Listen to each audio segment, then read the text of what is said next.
Hello friends, welcome back to the Jazz Ranch, South. Actually, we're in North Carolina heading for South Carolina to visit our relatives. And I wanted to put out a short video on a funk groove and show you some new equipment I'm using. I'm using a Canon camera, a Vixia, and I'm using an RD300 made by Roland, a digital piano, a Mackie mixer for the backing track, and then a Technics mic for the spoken part. So I'm trying this out, bear with me as I get used to the new setup. But I will be going back to my old setup when we get back home and try to make some improvements. So here's something that's really easy to learn and practice. You're soloing on a pentatonic scale with just 2 chords, and the backing track will be available to you if you'd like. So here we go with the funk groove.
Starting out, I want to say that this is an easy way to practice improvisation if you're a beginner.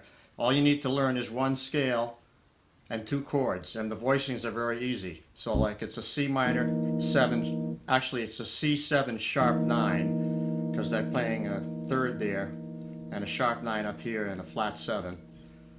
And then I'm moving that down a half step, which becomes an F13. Now it depends on what bass note you're playing, of course, but on the bass backing track it's a C to an F. So that's the C, 7 sharp 9, and with the F in the bass, that's an F13. There's the 7th, there's the 3rd, there's the 13th on top. So it's a very easy move. Now it's 1 measure each, or depending how you count, it could be 2 measures, but it's cut time.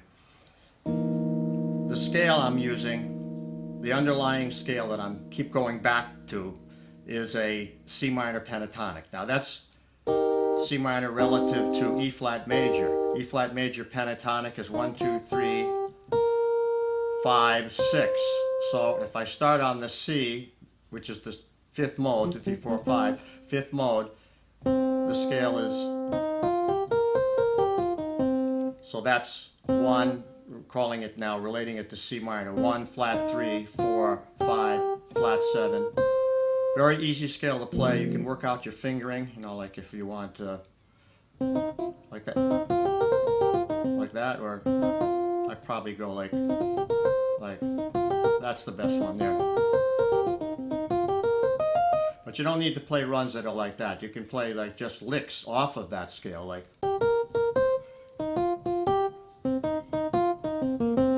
So that's the way you want to organize it. Now I'm going to go into a little bit more detail.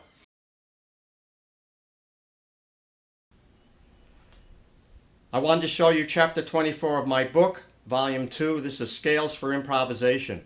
Here you have 8 pages of scales: major, minor, diminished, dominant, half diminished, pentatonic, and so on. On page 71 on the right, example 6 is the C minor pentatonic. And below each scale you have an example of that scale being used in a phrase. So it's very practical that way.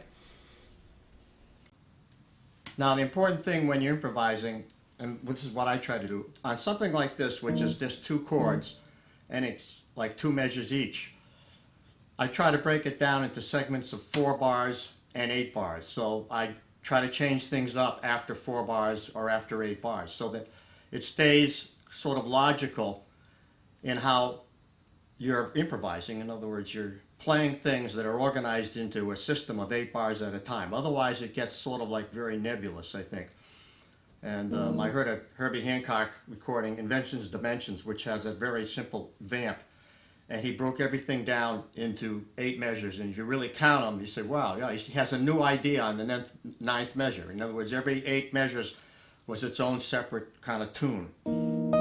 So now, you want to play licks. You don't want to just play scales. You want to play like things that make sense. Phrases, phrase shapes, and then organize them into patterns of 2s, patterns of 4s, and then eventually a bigger picture patterns of 8s. So the bigger picture might have been that I would change up what I'm doing in the left hand, and then I would play a different style in the right. So I would always try to come back to that C minor pentatonic scale. Now sometimes I put that note in there and it become a blues scale. Or sometimes I put that note in there and then the scale would become either melodic minor or harmonic minor. And I put the leading tone in. See, so you have that freedom within this. But if you want to just start out practicing it simple with that scale and try to organize it into patterns and to interesting licks, like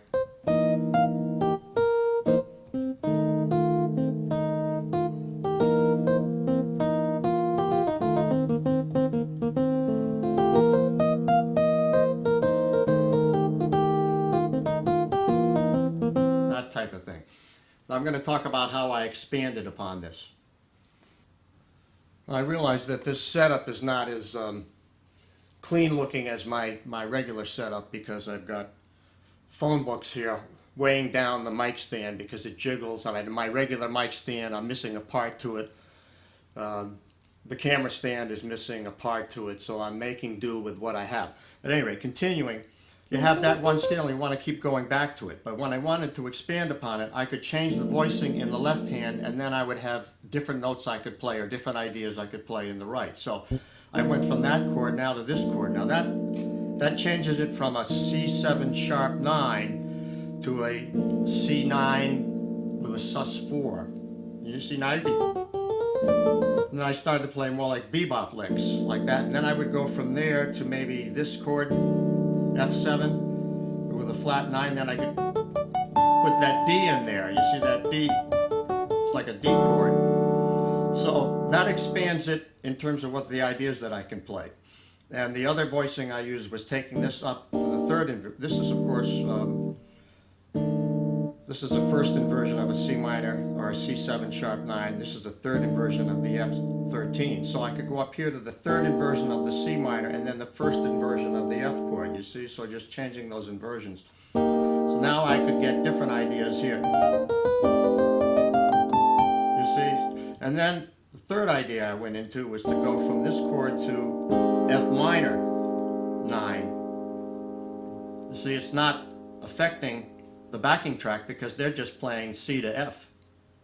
So I can change the quality in the right hand and get different ideas happening. So that's when I began to expand and use an F minor and scales, different scales. So that's really a fun thing you can do with this particular backing track. I'm going to talk a little bit about the outside stuff.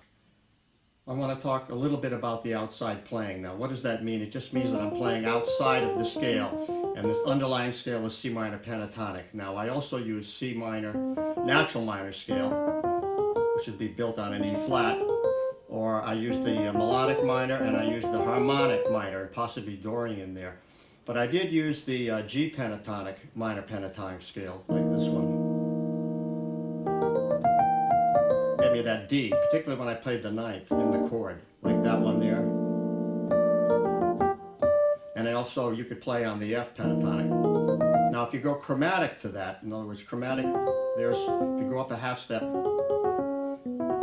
then you're out in La La Land. But anyway, I try to make that sound logical by changing the voicing in the left hand. You know, and then resolve it. You see, so you can play these ideas that are outside of the scale, and yet if you play them intelligently and they make sense and they resolve, then it works well. And that's the clever part of it, is how to get back from being out there. Okay. Last point I want to make before wrapping up is talking about the rhythm. Now this is another topic that is so involved that I can't do it in this video. I don't want to spend that much time, except for the fact that I played little licks that have a rhythmic aspect to them, like maybe so I'd have a little lick, then I would follow it with another one that related to it, and then something maybe a little more complicated. But rhythm is something you have to learn by a lot of listening and a lot of practice. And these are even eighths, they're not swing eighths like in swing jazz, so that's another factor there that's different. The other thing is, this type of backing track, being that it's funky, it tends to be sort of on top of the beat, sort of like edgy. So the best way to play on this is to play laid back on the beat. In other words, more relaxed. You have to just be relaxed. And that's not easy to do. I mean, I'm working on it myself. And the tendency is to, when it's edgy, is to speed up, particularly if you're playing long lines that are complicated or whatever, you're going to naturally speed up. So it's a good idea to record yourself and check it out and see if it sounds relaxed. And you'll know when it is, because you'll feel better when it is relaxed. So that's all I'm going to say about that, and we'll wrap up now. Signing off from the Jazz Ranch. I hope you enjoyed this segment from North Carolina on a funky vamp in C minor. And please write to me. I'd love to hear from you, get your feedback. And until next time, I'll say swing loose. And we'll see you next time around. Bye-bye.